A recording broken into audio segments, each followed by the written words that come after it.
racing for the finish line, it seems. And again, the clicker is not working, so I'm afraid I will be leaning forward a bit this evening. Security, for anybody who wasn't sure what they should have been reading. Terrorism and other agents of instability. Obviously, one could offer 13 weeks on questions of security and instability in North Africa. I hope in this presentation that we will have a balance between what you've read and then some new material. Thank you for the questions which have been produced for the seminar. I look forward to hearing everybody's thoughts on those in the second hour. So an outline for the lecture, so that we know where we are going. 3 parts. They're not evenly balanced in so much as I'm going to spend a bit more time on terrorism than I'm on the second 2 sections.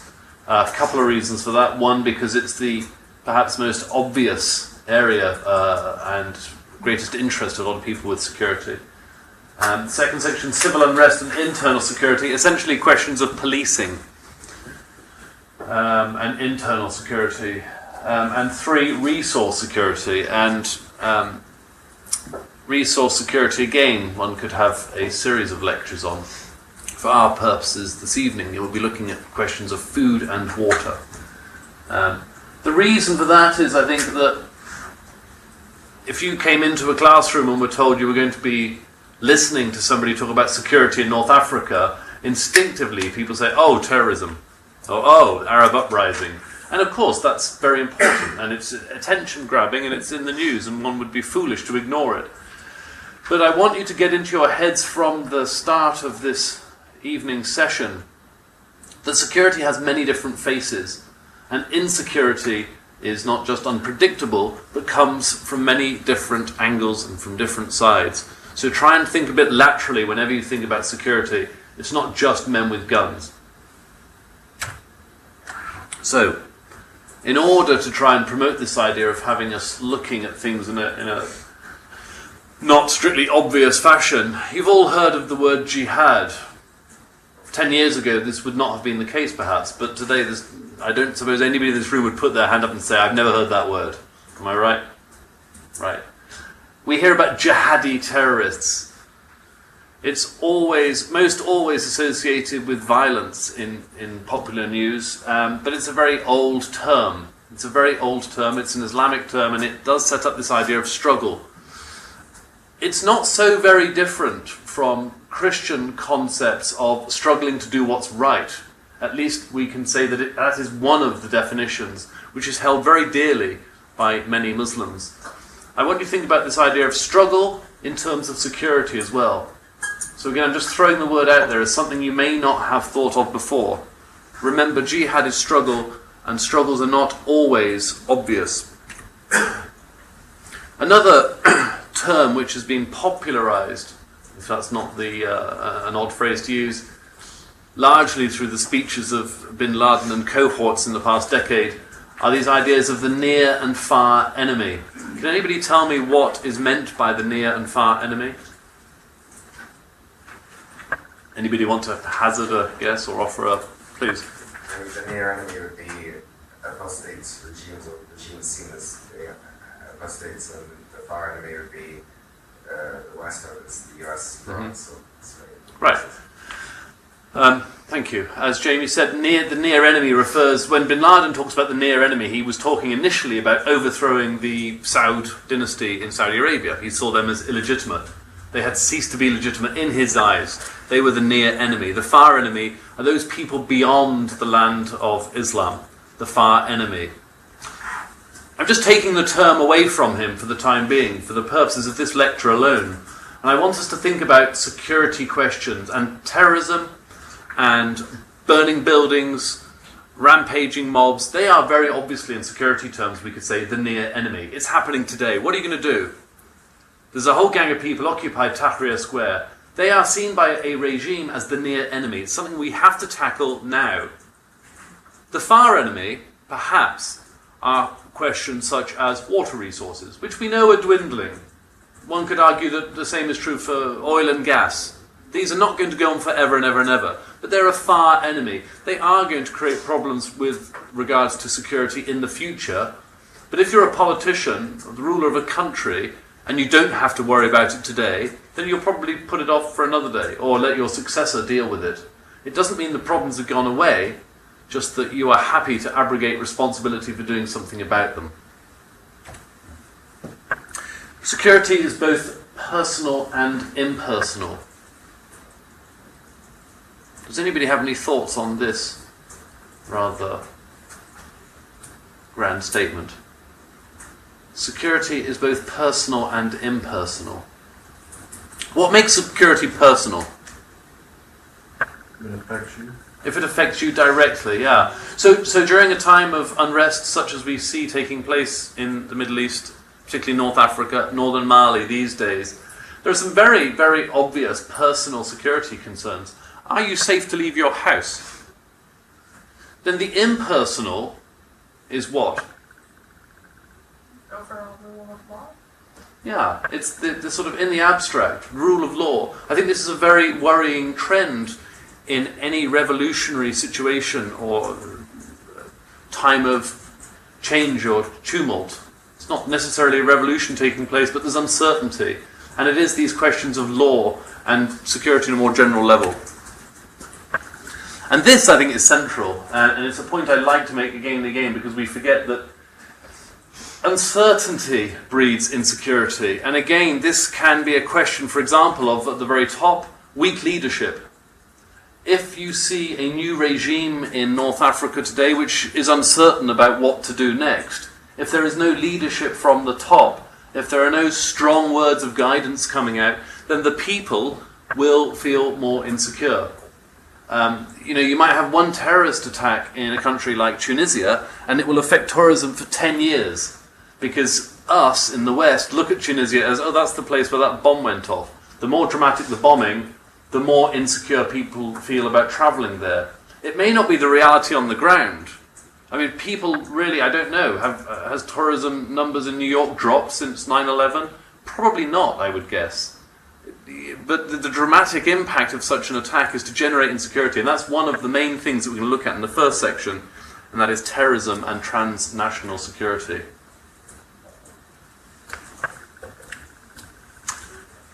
Brief outline for part one then. What is terrorism? It sounds obvious, but it's not. I mean, it's an obvious question, I suppose, but one which has 100 different answers. How has it been manifest? And obviously here I'm referring to our area of interest in particular. We're going to focus just on the North African setting. And what does it look like today? So terrorism. Since 9/11, there has been an explosion, if I can use such a term, in books about terrorism, in studies of terrorism, studying the economic roots of terrorism, studying the individuals responsible for committing individual acts of terrorism. There are encyclopedia of terrorism, and many books devoted exclusively to this one question. What do we mean by terrorism? It's not something which is so important for us to nail down tonight. Nobody else has managed the task so far, so we shouldn't feel bad if we fail to agree on a definition.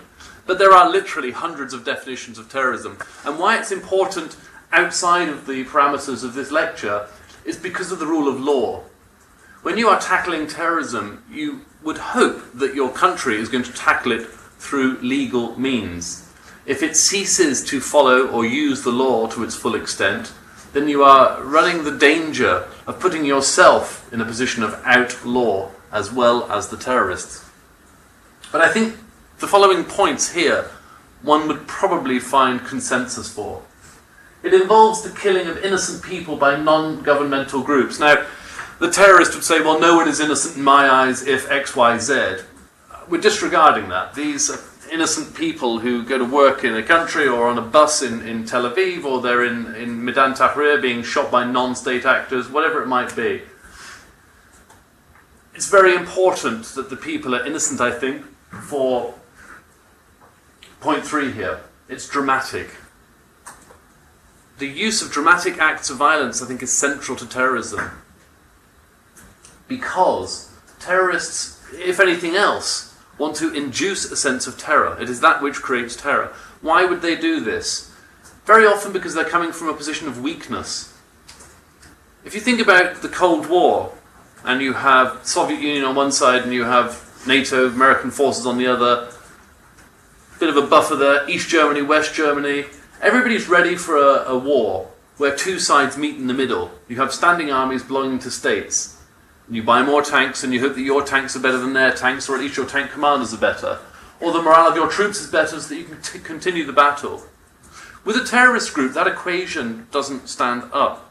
With a terrorist group, as we see increasingly today, there may only be 4 or 5 people involved in a cell. Now, obviously, they are trying to impose their will on the world at large. They can't do that by coming out onto the streets and confronting a standing army or national police force.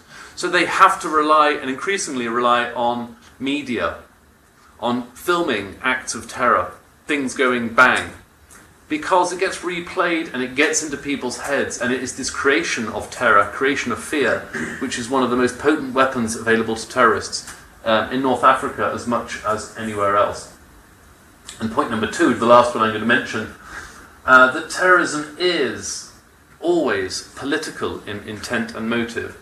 That doesn't mean necessarily that they wish to be recognised as a political party or ruling power in a country, but they do have a political agenda. I like to have a little bit of background history, so forgive me going back to the 1st century. We won't go any further back than that. It's interesting that a lot of scholars who write about terrorism point to the 1st century and the sicarii, or Dagger Men. They were an extreme wing of the Zealots that existed. Zealots, capital Z, proper name. The Zealots that existed to challenge Roman occupation of the lands of now Israel, Palestine. This area, the phrase doesn't come from this, but they would mingle in crowds, and they would hide daggers under their cloaks, thus cloak and dagger. They would kill somebody in a crowd and disappear again. Their purpose was to generate terror. They were trying to get the people to rise up and throw off the yoke of Roman occupation, but terror was definitely one of their ways of operating.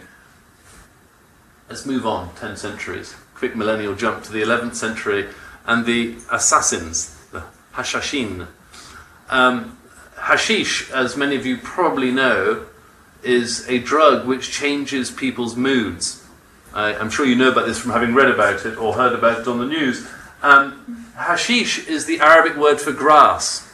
I mean, literally, it's the grass that cows eat. We don't know why the assassins were initially referred to as hashashiyah, which is what they were called. There is no evidence whatsoever that the assassins took grass or any other mind-altering drugs to encourage them to perform their acts of terror. I'm sorry to say we don't have any evidence for that. They were Ismaili.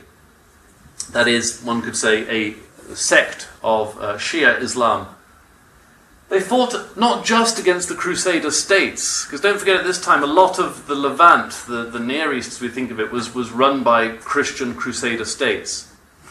But they would also fight against their co-religionists. It's not that they would kill anybody indiscriminately. They had agendas, political agendas, but they were happy to kill both Muslim and Christian alike if these groups were considered apostate by the assassin. So there's 1,000 years of terrorist history in the Middle East summed up in one slide. So what does it look like, or what has it looked like? How has it manifested itself in recent history, that is beyond the 13th century, in North Africa? Let's go right up to 1981. Sadly, these images now are all too familiar to you at the coming to the end of the course. But this seems like a long time ago. It's a long time before 9/11. It's a long time before the launch of Al-Qaeda as a formal terrorist group. But as you remember, if you think back to the Egypt lecture, there were links to this and the group guilty of perpetuating the killing of President Sadat. 7 dead. I checked this slide, just before I plugged that in there, and the formatting was perfect. It's this computer keeps changing, I swear. I literally checked it earlier today. Anyway. 1981. The Luxor massacre. Does anybody remember the attacks in Luxor, Egypt? Had a devastating impact on tourism in the country. Temple of Hatshepsut, if anybody's been to Luxor, it's a beautiful setting, the most amazing temple cut into the side of a cliff. And as you can see, 62 dead there. When you read the figures plus anything here, the plus is terrorists or attackers who were killed. So just so you know as we go through the slides. So there were 62 innocent people killed, including Egyptian police, and 6 of the terrorists. More than 30 of those were Swiss citizens. So not a nation that one typically thinks of as being crusader or interfering in the Middle East, or anybody have a beef against the Swiss. It might be people who don't like cuckoo clocks. But apart from that, they're not really seen as an aggressive force around the world. So why them? Well, because they were there, and because the terrorists wanted to destroy tourism in Egypt. It was a political act, though, because they wanted to destroy tourism, to wreck the economy, to force the Egyptian people to rise up and throw off the yoke of what they saw as an illegitimate regime. It might sound a bit far-fetched and a sort of back-to-front plan, but again it indicates very clearly that these people do not have, and these did not have, widespread support. So they're forced to come up with an outrageous outrage in order to try and generate a groundswell for their cause. 2002, unbelievable. Jerba, synagogue in Jerba in Tunisia. We saw a slide of this, one of the What Do You Sees, if you remember. This was the inside of the synagogue just after it was attacked by an Al-Qaeda affiliate. This was the +1 here. It was a petrol tanker was driven in and blown up. So it was only the driver who's the +1 here. 19 people killed. I think all but 2 of whom were foreign tourists, mainly Germans. I think there were 13 Germans, 4 French tourists visiting a synagogue in Tunisia. Very similar idea. Let's try and destroy the economy. We see the Tunisian government as illegitimate. Destroying the economy will help the removal of the regime. Didn't work again in this case. Very interesting as we go through these, and I'm just having this thought now that all of these attempts to pull down these regimes in North Africa, the terrorists weren't successful, and we see what's happened more recently with the Arab uprisings in Egypt and Tunisia. The nature of these uprisings is very, very different to that which the terrorists would like to see. And you will read statements by Al-Qaeda who claim that they saw this coming and that the work they have been doing led to the uprisings in Egypt and Tunisia and Libya. Well, as the old legal room defence goes, they would say that, wouldn't they? What else are they going to say? If they can't try and co-opt or claim the revolutions or uprisings as their own, then they will be seen to have failed absolutely, which in a sense they have. Casablanca, another attack targeting tourists, 33 plus 12. Madrid, I know it's outside of North Africa, but these the bombers all came from Morocco, particularly from the slums in Casablanca, or on the outskirts of Casablanca. 3 days before general election in Spain, which changed the result, or the forecast result, I should say, of that election. Interestingly, that this is probably the most obvious example of a terrorist act which did change the outcome of an election almost overnight. 3 days later, the predicted winner, who was the incumbent, lost. Now, it's said that he didn't lose the election because of the attack per se, but because of his response to it, which was not seen as strong enough. 191, devastating attack in Europe, rush hour commuter trains. Sorry. I remember, was this Al-Qaeda involved in this attack? It was Al-Qaeda affiliates. We're going to get onto the Al-Qaeda affiliate question in a second, but it was claimed by affiliates of Al-Qaeda, yes. I'm only throwing up a few examples here. Sinai Peninsula in Egypt, there have been other attacks, not as deadly as this one, where 88 were killed, but Sharm el-Sheikh is a significant target, one because of the fact that it exists more or less to satisfy Western tourists, and tourists occasionally from the Gulf. Also a lot of Israeli tourists go there.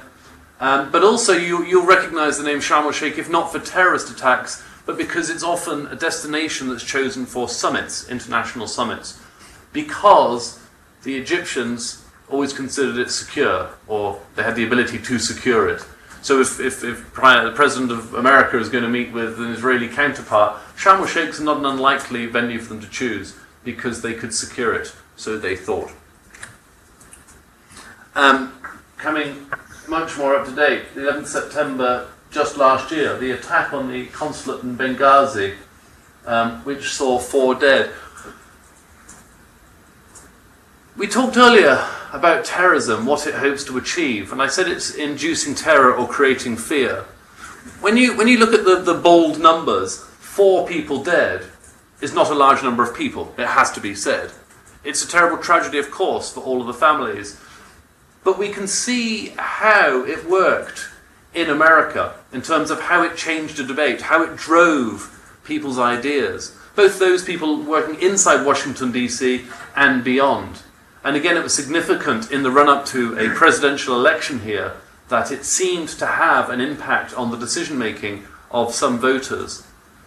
In that sense, one might say that that act of terror was successful, in that it made people think again about a situation. It certainly is going to have an impact on the broader issue of security in North Africa, because America, naturally enough, starts to re-examine its policy. What do we do about embassy security? What do we do about security generally across North Africa? So it has had a genuine impact on the debate about security in the region. And most recently, this January, the attack on the gas plant in Algeria, which saw 37 dead, plus 29. Large number of hostage takers there, terrorists killed. You get a sense from this just how remote these places are. I know we mentioned previously that it's reckoned that the infrastructure has not been targeted before in Algeria because it's the lifeblood of the economy.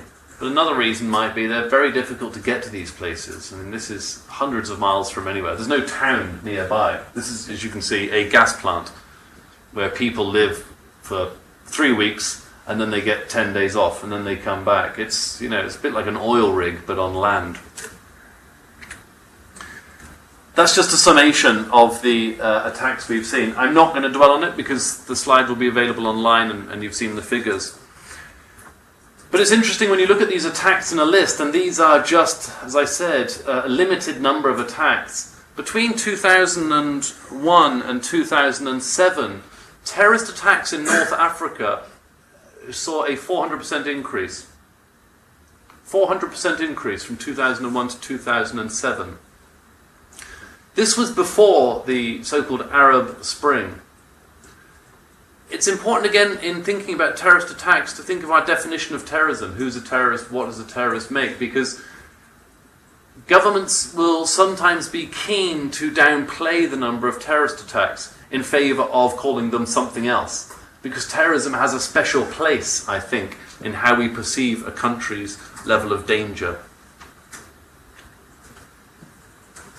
Some of the groups, and we're not going to dwell on these. Yes, Mark?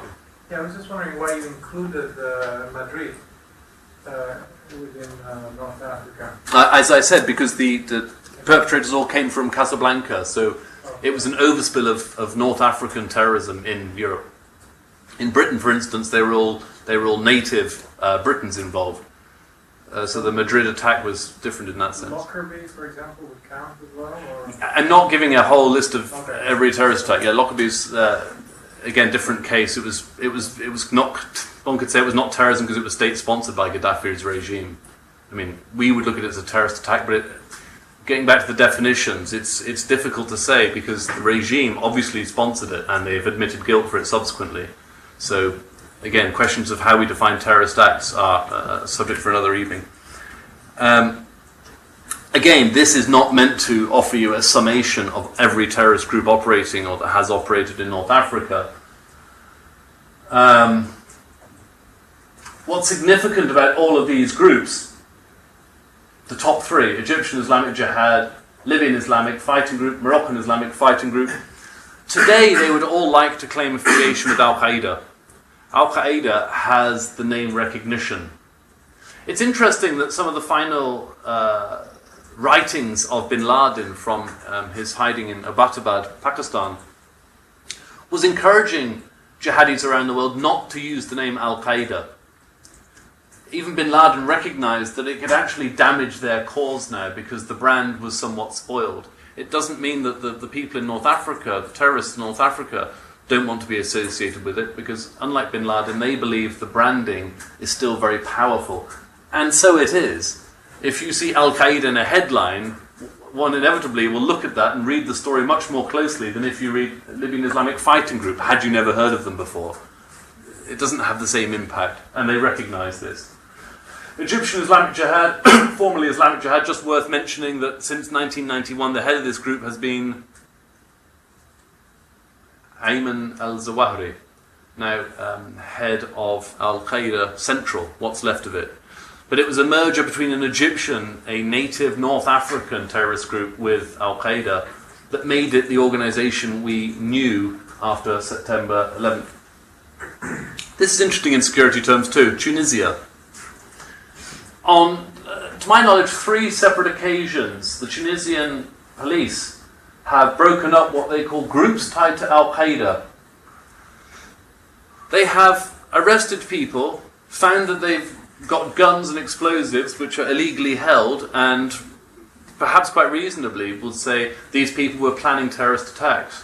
What they haven't done in Tunisia yet is come out and said this group is called Al-Qaeda of Tunisia, or some such. I don't know what's happened with these groups in Tunisia, and I wasn't there when the people were arrested, but it's interesting that state security services can also use the name Al-Qaeda to generate support for their actions. Now, I'm not suggesting for a second that these weren't dangerous people that were arrested, but one must be aware again that a state can adopt the terminology of terrorism for its own ends. And this is certainly the case in North Africa under Mubarak, and under Gaddafi after his rehabilitation in the West, and others who would say, look, you either get me or you get the Islamist terrorists, what do you want? And in the West we bought this message hook, line and sinker, as they said. And so while the messages going out from the West may have been, you need to have more democracy in your country, what essentially was happening was we did not interfere at all in the running of foreign countries, maybe because it's not our place to do so. But when Mubarak said, look, all these people I've got locked up, they're terribly dangerous, I think we were perhaps too willing to accept that word as truth. Al-Qaeda in the Maghreb, we're going to look at in 2 weeks' time. The lecture on regional security issues or regional questions. I'm putting them up now because obviously it would be ridiculous to omit them from any consideration of terrorism. But again, it's this use of the Al-Qaeda brand name that I want to highlight. Algeria and northern Mali are not more secure or less secure because these people are using the name Al-Qaeda. They're a very dangerous group. But they're not an existential threat to the West. None of these groups operating in North Africa are. And I think that's also worth remembering. They don't offer a great deal beyond nihilism. And that's perhaps one of the points of terrorism. I would argue that they're not even a genuine arm of Al-Qaeda, whatever a genuine arm of Al-Qaeda can be defined as. They are primarily a criminal group who have been operating in the wasteland of the Sahara for much longer than their Al-Qaeda name, which they adopted in 2007. Violence is central to their modus operandi. Algerian again. Do you remember our talks on Algeria in the past and the violence that came out of the War of Independence and the subsequent civil war? I think this is an Algerian question as much as it is particular to Al-Qaeda. But their capability is very limited. Northern Mali was not controlled by Al-Qaeda in the Islamic Maghreb. The MNLA, we'll look at this in another lecture, I just want to make the point that the MNLA, this Tuareg autonomy movement, co-opted Al-Qaeda and a number of other groups, terrorist groups, to try and help them control the territory. But we're only talking about a number of isolated towns and villages, and a couple of cities. The control was never absolute, and it never was going to be. So don't believe that Al-Qaeda in the Islamic Maghreb was suddenly going to take over Mali or any other country in North Africa, because they're not. It's simply beyond their capability. Just finally on Al-Qaeda in the Islamic Maghreb, if you didn't know this already, their roots are very much Algerian. GSPC, these are groups, in turn a splinter of the armed Islamic group, GIA. The product of Algerian scenarios, Algerian problems and the civil war. Very much a local problem. So moving on to civil unrest and internal security. It would be wrong of me to suggest that terrorism somehow was just a transnational question. We saw all of those attacks, which are very much in individual countries. Equally, when we look at internal security and civil unrest, there's a sense in which this too is not just an internal question. What happened in Tunisia spread, if I can use that word, to Egypt and then Libya. The uprisings were unique entities. They came out of different circumstances. But one can certainly draw a thread. You know, what happened in Egypt 1 month after it started in Tunisia wasn't just coincidental. But when we think in terms of security, let's try and think that the terrorism is transnational, but it's also national. Civil unrest very much takes place, let's for the sake of argument say, in Cairo. But what people see happening on the streets of Cairo can just as easily lead to civil unrest in other countries of North Africa and beyond. And indeed it has spread. Two things I'm going to consider here. National security, which really, in the setting of North Africa in the current day, is one of policing challenges.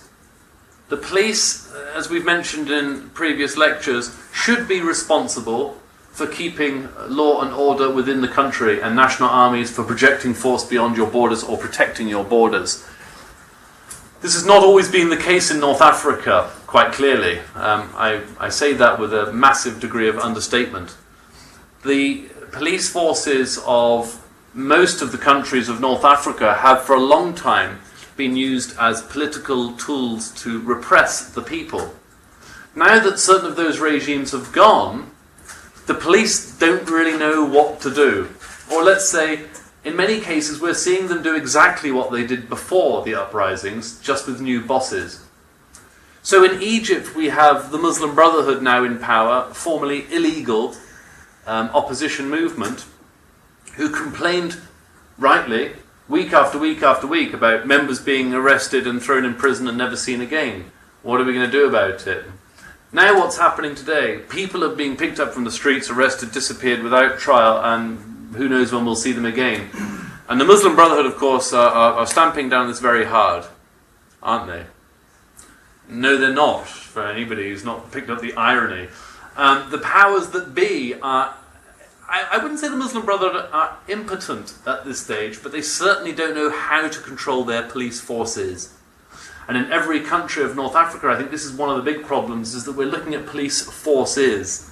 There are many different branches who, because the regime leaders were afraid of a power base being used to strike against them, deliberately had many different police forces who didn't talk to each other. And this is now a problem that the countries are facing, that there's this disunity of law and order, who controls what. And the second part we will examine is how to restore civil polity. It's a bit unfair, but I couldn't resist this photograph. You can't see it very well, perhaps. I don't know if any of you've been to Egypt and has been lucky enough to be protected by a member of the tourism police. This is their summer uniform. It's white. They'll be wearing this in Egypt now. So, national security policing challenges. A lack of professionalism. Can everybody see their notes and keyboard still? Do you mind if I leave that light off then? Because I think the images are a little clearer. And it's quite warm up here. A lack of professionalism. And I don't know this chap's name and his face isn't identified, so in the interests of, being even-handed about this. He's not going to get into trouble. But he's not the only policeman that one sees asleep at their post in Egypt. It's very commonplace, and indeed in Libya, Algeria, Morocco, and Tunisia. Why is there a lack of professionalism among the police forces of North Africa? There are a number of reasons for this. One of them, I would say, is that when a country is having difficulty creating new jobs, it's very easy to stick a uniform on somebody and say, you're a policeman, or you're a soldier, well done, you've got a job. We're not going to pay you much. There's no chance of decent promotion unless you have wasta or connections. But you are a policeman and you're serving the state and you should be proud of it. Training will be limited, the hours will be long, you'll get no thanks for doing your job. I mean, maybe that's every soldier's complaint the world over. But in terms of the police forces of North Africa, post-revolution, we see this is a very serious problem now, because there is no sense of law and order in many of these countries, except that imposed by local neighbourhoods. Poor prospects leads to lack of professionalism. Average monthly salaries. Now, forgive me for using the figure average. One could argue that it's meaningless in context of salaries. But the important point here is that these figures are spot on. These aren't for senior officers, mind you. These are for newly created police officers. $90 a month is not enough to live on, even if you are an Egyptian living with your parents. Now, if you get $90 a month and you're living with your parents and neither of them have a job and you've got 3 brothers and sisters who are all unemployed, then it's certainly not enough to live on. I have every sympathy for these poor policemen. One sees around Cairo particularly in their hundreds guarding embassies, standing at street corners, looking terribly disinterested in the world of law and order. And if I saw a rampaging mob coming towards me, I think I'd probably turn tail and run too. They don't have the training, they don't have the incentive to do a decent job. In every case, you will find police forces, because they're state employees and overemployed in terms of numbers by the states of North Africa, they can't be paid a living wage. It's a problem. I think you will see this. Any economists in the room? You'll get it. The figures don't add up. Secrecy among police forces leads to mistrust among the public. These men are easily identifiable by their type as mukhabarat, or secret police. These chaps here. This chap's obviously in uniform, so we know who he is. My point is that the mukhabarat, or secret police, and it's a word used across North Africa, in each of the countries of North Africa, they will pull people out of demonstrations. Okay, fine, you would say. If you see somebody throwing a rock at the police and there's a guy in plain clothes there, great, grab the guy throwing the rock. But it's not that simple. The mukhabarat, or secret police, exist in all different branches of the security forces in Egypt. So there are tourism mukhabarat, there are police mukhabarat, there are obviously mukhabarat for each of the 4 arms of the uniformed, the military. There are mukhabarat that work for the governorates, that is the state systems within Egypt. There are town mukhabarat. There are all these different secret police at work, doing the bidding of their masters, who again aren't publicly identified. And it engenders, I think, in people across the region a great fear of authority. There is no respect for the police, particularly in Egypt, I would say.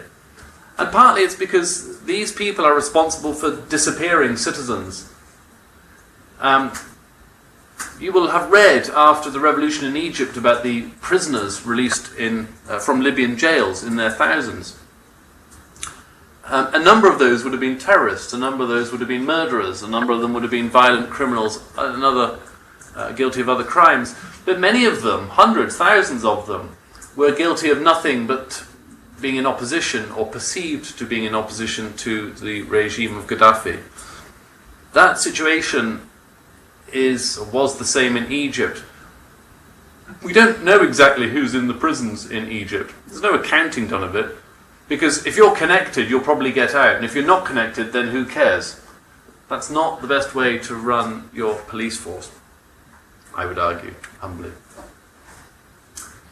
Policing a revolution. Look, the police have a difficult job. This is a fantastic photograph, by the way. This is Qasr al-Nil Bridge in the centre of Cairo, taken in the first week of February of the revolution back in 2011. Gosh, a long time ago. People in the front rows are praying. There's a great image just for that it's kind of a rare moment in the uprising in Egypt that looks more like an Indian passive resistance, non-violent protest. It's very difficult for the police to do anything in Egypt or in any other country in North Africa against a crowd that are praying. You can't really be seen to be going in with the truncheons beating people while they're praying. It really doesn't look very good, and indeed it's not very good. This is a very famous battle that took place over a 4-hour period, and it was led by the so-called ultras. They are the football supporters, football hooligans, some would say. Now, the ultras have a lot of experience about battling the police. It's one of the things they do. You go to the match, and watch your team win or lose, and then you have a battle with the police. So for years, they have been testing police tactics.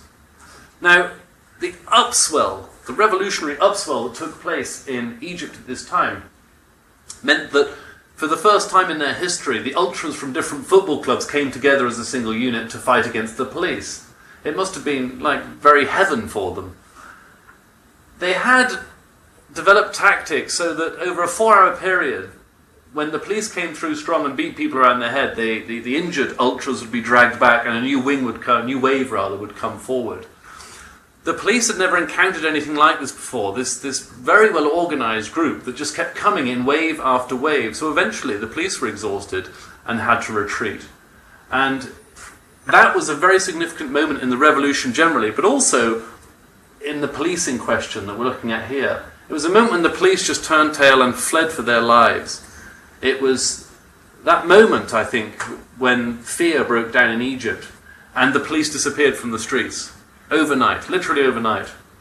So then when I was walking around the neighbourhoods in Cairo that I knew well, I would be stopped by men who'd put tree branches or oil drums across the road, and they'd say, "Who are you? Where are you going?" And I'd say, my friend lives up here.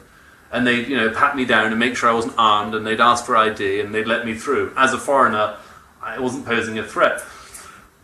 But in Cairo, massive though the city is, it was very easy to police that city because neighbours still know each other. In large tower blocks even, you know your neighbours, and every building has at least one doorman, the Boab. If you want to know anything that's going on in your street, you ask the Boab, and he'll know who's moved into number 13 and who stayed overnight in number 27 who shouldn't have been there. This system of doormen means that it was very easy when the police disappeared for the people to police what could have been complete anarchy in a city of 10 million people, but actually was fairly peaceful for those 10 days of the revolution, ironically. Another problem with the police, elements of the police, I should say, in North Africa, is the widespread brutality. This young woman obviously became something of a cause célèbre, the blue bra woman as she became known. I mean, it should be obvious to anybody that this woman who's been pulled out of a demonstration in the streets of Cairo is not posing any sort of threat, a physical threat to these policemen who are all wearing visors and riot gear. And yet there they are dragging her backwards and this guy stamping on her exposed torso. Attacking women became very commonplace and has been very commonplace since before the revolution in Egypt. It was seen that as opposition to the regime became stronger and women were coming out, my God, even if the women are going to come out, what do we do? Well, of course, if you start brutalising women and groping women and assaulting them in other ways, maybe they'll stay home, is one of the ideas, that you will induce fear. Remember the idea of terrorism, the inducing of fear? It's a tactic which can be used by states too. Brutality is a question which hasn't yet been dealt with, I don't think, in any of the if I can call them post-revolutionary countries in North Africa. Breakdown of command structures. This has been very significant across the region since the Arab uprisings. This photograph is taken in Libya. Now, I mentioned the guards on the streets of Cairo and how peaceful the situation was there by and large through the revolution. I mean, I walked the streets day and night for those 18 days before Mubarak stepped down, and I never feared for my person, except once actually when the Mahabharat tried to grab me, but that's another story for another day. In Libya it was somewhat different. If you weren't associated with a neighbourhood and you were blacker than most of your North Libyan neighbours, then woe betide you, because the rumour went out that the sub-Saharan Africans were mercenaries. Gaddafi had brought them in to attack his own people. By and large, it wasn't the case. Gaddafi had a very long history of training national armies from sub-Saharan Africa. So at any one time, there might be 1,000 or 5,000 sub-Saharan African troops in Libya. But they weren't flown in during the revolution to operate as mercenaries. There isn't just no evidence for that. But in Libya, these militias were not the passive militias that the passive guardians of peace, I should say, that we found in Tunisia or Egypt. And today, this breakdown of the command structures of the national police force has not been re-established in Libya in particular. And it's the major problem for policing that country, is there are too many people with guns who refuse to give them up to anybody in Tripoli, or indeed in Benghazi. So how to restore the civil polity? Restructure the police. Right now we're looking at pre-revolutionary organisation, and it's still associated in people's minds with Mubarak's police force, or Ben Ali's police force. That needs a wholesale restructuring, and even, it might sound like a silly thing, but I would argue a rebranding. Change uniforms, change the name, change the officers, change the structure so that people look at it as a new force. It's a new beginning. It may fail, but trust me, rebranding something will give people at least a belief that things are moving forward. That would do a lot to repair the relationship of the police with the general public. If there's no friendly relations between the general public and the police, then you wonder what the police are doing. The police are there, I mean, from the word polity, they are there for the people and of the people. This seems to be lost over, I would argue, since independence across North Africa. Police forces have never been seen as servants of the people, but rather big sticks that the regimes can wield against their people. It's going to take a lot of repairing, but the sooner they start, the better. Restore confidence in the legal system. It's happened across North Africa, it's happened in Tunisia, Libya and Egypt, but thinking about Egypt just for the time being, there was that massacre or stampede in the football stadium.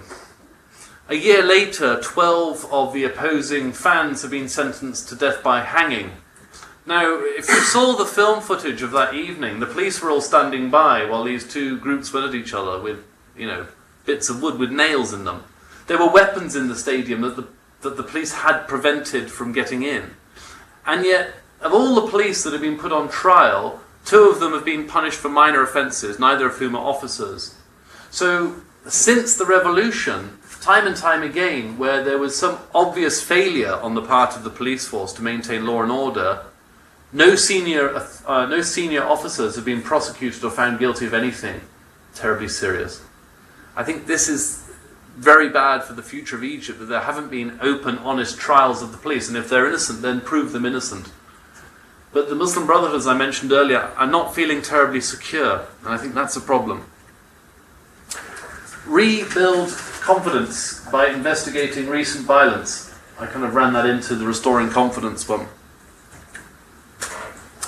Reject radical sectarian divisions. This is something which, again, I'm picking on the Muslim Brotherhood in Egypt night, it seems, but fostering differences in society is not going to make that society a more peaceful, equitable place. And this is true for the police too. And again, bigger picture, deal with the economy. This is central to all questions of security. It's central to how many police you need in a country and how much you pay them. It's central to how professional your police and army are going to be. Deal with the economy. Again, the near and the far enemy. You see rioters in the street, you send your police in to beat a few people up and put a few people in jail. Why are they rioting? What's your far enemy? Because that far enemy apparently isn't so distant after all. They're knocking at your door. And locking them up in prison, dragging people off the streets who are protesting, is not necessarily the only way to solve this. Resource security. Are you still with me? Jolly good. Here we go. Rally. Okay. Food and water. Keep it simple. Imports, exports, subsidies and self-sufficiency. And water, wells, rivers, usage and waste. Bit of a gallop, I'm afraid, this section, but bear with me. This is food. I like to label things to keep it nice and simple for people to follow. This is what we're talking about, all this good stuff. Remember, eat your 5 fruit and veg a day. Keep the doctor away. It looks beautiful, doesn't it? And everything here, apart from the bananas, this is a photograph from Tunisia. It's all grown in Tunisia, apart from the bananas. They eat a lot of bananas in Tunisia, actually a lot more in Egypt per head. Very keen on their bananas. There's a problem with food in North Africa, and that is there's not enough of it though. As nice as this display looks, North Africa, every country in North Africa, Algeria least of the 5 that we've been considering, but all of them have an over-reliance on subsidies and an over-dependence on food imports. More than 50% of all food that people consume in North Africa is an import. That's a lot of food. There was a big price spike 2007, 2008 of global food commodities. It wreaked havoc with the economy in North Africa. While we have been focusing here in the West on the great financial crisis of 2008, it has impacts in other parts of the world. And one of those was the price of food going into North Africa. Suddenly the governments were forced to spend that much more money that they didn't have. Now they are looking for even bigger loans to keep up this system of subsidies which is in place. Another problem which I'll mention now very briefly regards food. And it's one of infrastructure, but infrastructure I always think sounds very large, as though it's a major problem that can't possibly ever be overcome. But it's this 50%, greater than 50% figure reminds me of a figure I heard last year in Egypt. And that is the delta, that beautiful green triangle where most of the agriculture in Egypt is produced. Cairo is at the southern tip of the delta. You can picture it in your mind's eye. It's not a million miles, is it, from the delta to Cairo, down the river, down the roads. 50% of all the food grown in the delta has gone to waste before it reaches the markets in Cairo. I'll say that again. 50%. So every kilo of tomatoes that's grown, half of them are rotted before they get to market, overall, in a year's production. Lack of refrigerated lorries. One easy solution. Improve your roads so that the lorries can get to the market more quickly. Reinvigorate the rail system. Refrigerated trucks, carts for the trains is not a massive investment when you think about what's being wasted in foodstuffs. If you could deal with that problem alone, the need to import so much at prices dictated by foreign countries would be massively alleviated. Has anybody been to Egypt? Forgive me, I've asked you before. You have, yeah. Do you recognise this picture? Or a picture like it? Baladi bread. Baladi means people. So baladi bread is the people's bread. I love it. It's delicious and it's always hot because you have to eat it within an hour or it's gone off. These bakers produce it all day long. It just comes out, fired out of these ovens. But the important point about it is not how much Eamonn enjoys it. It's the fact that it costs 4 cents to make a single loaf. A single pita. Now typically, when you go to these bakeries, when they're coming out, and generally they have times of day, so there's a morning, a noon and an evening session when people queue up. And generally people will be going away with a stack of 10 or 20 of these breads because it's the staple. So you've got a family of 6, 8, 10, whatever, extended family at home, you need a big stack of bread. One of these costs 4 US cents to make. This chap is allowed, permitted, told by the government to sell it for less than 1 cent. Now again, I was terrible at maths at school, but even I can see that this does not add up. Where's the difference? It's the subsidies, it's the food subsidies which the Egyptian and other governments in North Africa are now forced to pay because people are reliant on it. In other countries of the world, if you have citizens who can't afford food, you will have a system whereby they may receive food stamps, and people who can afford food pay for it. This is something which hasn't yet been tried in North Africa. But when the IMF offer you a loan and tell you you've got to get rid of subsidies, and the government say, we tried that in 1977, massive riots, didn't really work so well. Or in Tunisia they tried it, you know what, people rioted, and they're not so happy about that.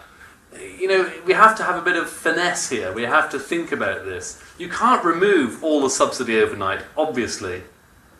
So why not try and introduce another system where people who can afford to buy it, and those who can't are aided to buy it. This bread is so cheap, incidentally, you will find farmers buying this to feed to their animals. I'm not joking, it's cheaper than food stock. There's something wrong with the subsidy system when farmers are buying this to feed to their cows. It's just crazy. Food subsidies as a percentage of GDP. 2010 figures from the World Bank. In Egypt, 2% of GDP. 2%. Doesn't sound like a lot, particularly. Doesn't sound like a lot, does it? Tunisia 1.6, Algeria 1.8, Morocco 0.6. Good for Morocco, the lowest of all. I should point out that this is food subsidies, and that in Egypt and Morocco, more is spent on fuel subsidies than it is on food subsidies. Okay, so you've got those figures burning into your retinas. Let's look at the next slide. Food and fuel subsidies as a percentage of government spending, not GDP, but government spending. There's the decimal point is here, after the 26. 26% of government spending in Egypt. 26%. I mean, my goodness, can you imagine? How is the country ever going to get back on its feet while there is this amount of money, and it should be mentioned, foreign loans, spent on food subsidies? It's an unsustainable system.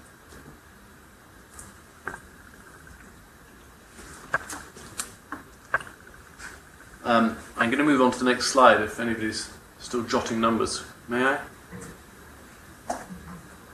These will all be up tomorrow afternoon. Percentage of income spent on food. In America, apparently 7% of our income we spend on food. Food in America is very cheap. There are reasons for this. Farmers in America receive subsidies. It's worth remembering. Subsidies are not unique to North Africa, and we shouldn't really point the finger and say, God, those North Africans, what are they thinking? It happens in this country, which is why you can eat so much food, and people, some of them do eat a lot of food in this country, it has to be said. And yet, it's 7% of your income. In Egypt, Tunisia, Algeria and Morocco, look at these figures of what it's costing people to eat. And this is with subsidies. There is a great problem. I don't know who said it, and I should have looked up the quotation because I love it. Who said, of any society in the world, we are only 3 meals away from anarchy. It's a lovely idea that, you know, when the food runs out, what are you going to do? In North Africa, this is, you know, has the potential for great woe very soon. Before I talk about water, just let you know another factoid for those who like these things. Egypt imports 75% of its grain, and Egypt is the world's largest importer of wheat. Of all the countries in the world, Egypt heads that table. So, a lot of it comes from America. Here we are. Water. Sahara, North Africa, famous for water. Yes, of course water's a problem in North Africa, but as you know, it hasn't always been. There used to be an ocean there, but this was salt water. And there's the evidence. This is from northern Niger. Super croc. This animal's been dubbed by paleoarchaeologists. Great 10-ton crocodile that used to swim around where we have the Sahara today. Now, I'm not suggesting it's anybody's fault that the ocean has disappeared from the Sahara. It's plate tectonics and it takes a very long time. But after the ocean, we had this in North Africa, right the way across. We know this too, partly from the carbon-based fuel that we have there now, but for other reasons too. We know that there were forests right the way across, and people used to live there, and there were societies and civilizations that are long since gone and have left very little behind them, such as the Garamantes from central Libya, who, through a series of wells, could tap the aquifers that lie beneath the Sahara for all the water they needed. They had to rely on slaves to do it, of course, and as their civilization, as their empire expanded further and further, they had to bring in more slaves to dig deeper tunnels, and suddenly they had too many people to support. They couldn't dig the wells deep enough, so the whole civilization imploded. A lesson from history about water usage in the Sahara. Populations are obviously moving out of the Sahara whenever the water dries up. When will the water dry up? Well, it's very difficult to say, because every year we discover more and more water beneath the Sahara. The question is not how do we get it out, because we know how to do that. We can drill down anything below at 250 meters now. They're drilling wells in the Sahara, getting up this groundwater. This photograph here is from Egypt. It's a place called Bir Wahed, or Well 1. It was dug by the Russians in the 70s who were looking for oil, and they found water. And there it is. Anyway, and the Russians weren't terribly happy that their oil exploration in the Egyptian desert didn't go so well. But the next oasis along was terribly happy, and there is agriculture around here now, in the heart of the desert. Aquifer productivity, litres per second. The dark blue, this bit here under the Libyan desert, very high, over 20 litres per second. This is when you've drilled down, I think it was 50 metres, below 50 metres. Masses of water under the Sahara. Already, however, what has been found is that when the digging of wells is left up to the people to dig where they want, and you can do that with fairly small wells, 50 metres, 75 metres, not too difficult to hire a machine to come in and drill down, it dries up. They're not going deep enough, it's not regulated, it's not organised, they're putting the wells down in the wrong places. So oases, such as Siwa, my former home, there's a mixture now of saline water from the salt lakes that are there and the fresh water. So every time I go back, I see more and more of these lovely old date trees dying up, because date trees can take a lot of salt water, but there's a limit. And this is a big problem. There is plenty of water in the Sahara to keep alive and healthy those people that are living there today. But I think without proper management, we will soon see there be an even smaller population in the desert. More people in North Africa and the Middle East rely on wells for water than do rivers. That might be obvious, but we often talk about river security in the Nile and the Nile River Agreement, which Egypt has with Sudan and now South Sudan and Ethiopia and the countries further down upriver. The Nile River Agreement is not the biggest problem in the region. The bigger problem is this well water. It's the individual communities. And finally, why not finish with Gaddafi's great man-made river project, which has its detractors, quite rightly, because again, it wasn't terribly well thought out, has produced a great deal of water where there aren't many people. So again, it's sort of got to be back to front. Lots and lots of water, not many people. Very unfortunate. Some swift conclusions. I suppose it goes without saying, and I will say it because it's up there now. I hope from this presentation that you will see, if you can let these ideas filter through, that security is a many-faced very difficult, complex and evolving situation, but it's one which is a driving force in the region today, not to be ignored or overlooked. Security begins at home. I suppose that's me thinking back to police forces. And reforming a police force should be one of those easy things that a government can do, you would think. You may not know how to cope with withdrawing food subsidies, but at least you should be able to get your police forces in order. And if there is a newfound respect for the police, and if the police respect the authority above them, then that would be a very good start. And this just referring back to my earlier idea of the near and the far enemy. It's very easy to ignore things which you don't think are important today or tomorrow. But the governments of North Africa and the Middle East at large really need to develop long-term vision with regard to security issues. Because things which you think you can ignore today, you can be damn sure will turn around and bite you in the arse tomorrow.